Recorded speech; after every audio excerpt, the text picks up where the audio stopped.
আসসালামু আলাইকুম। আপন আপন বলতে কেউ নেই পৃথিবীতে। আপন বলতে একজনই শুধু রয়েছে, আল্লাহ তাআলা রব্বুল আলামিন। এছাড়া কোনো ব্যক্তি আপন বলতে কেউ নেই। যার যার তার তার বললে হয়তো বলবেন রাগ লাগছে। আমাদের বিশ্বনবী হযরত মুহাম্মদ সাল্লাল্লাহু আলাইহি ওয়াসাল্লাম, তিনিও আমাদের আপন নয়।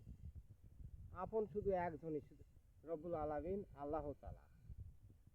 আল্লাহ তাআলা যা করবেন পৃথিবীতে তাই ঘটবে।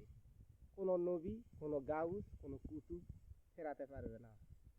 তাই আমি বলতে চাই, এই ধানাই পানাই যুগে এই ধানাই পানাই যুগে বসে থাকলে পৃথিবী চলবে না, শুয়ে থাকলে পৃথিবী চলবে না।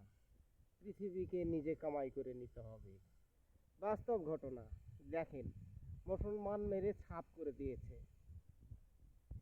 আর সৌদি আরব বিশ্বনবীর মাজার, যেখানে বিশ্বনবীর অবস্থান করতেছে, তারা বসে রয়েছে। কেন বসে রয়েছে? এই ধানাই ফানাই যুগ, যদি কিছু বলতে চায় তাদের সিট হারাবে। আর সিট তো তাদের হারাই গিয়েছে, তারপরেও ভয় যে সিট হারাবে। কারণ সৌদি আরবে যেই সরকার বর্তমান চলছে, এই সরকার থাকতে পারবে না। এই সরকার থাকতে পারবে না।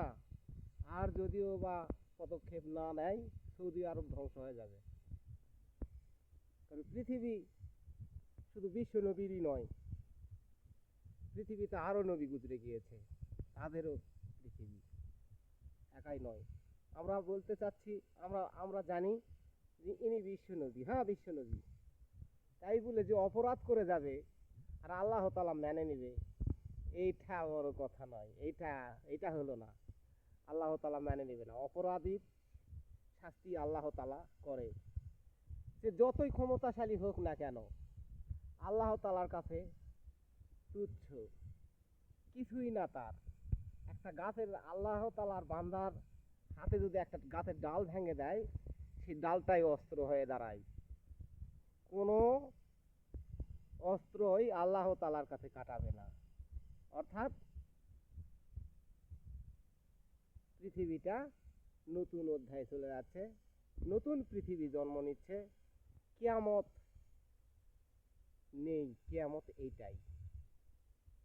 ধন্যবাদ সকলকে। অনেকে খারাপ লাগতেছে হয়তো, ভালো লাগলে দেখবেন, না লাগলে আমাকে আইডি থেকে বের করে দিবেন।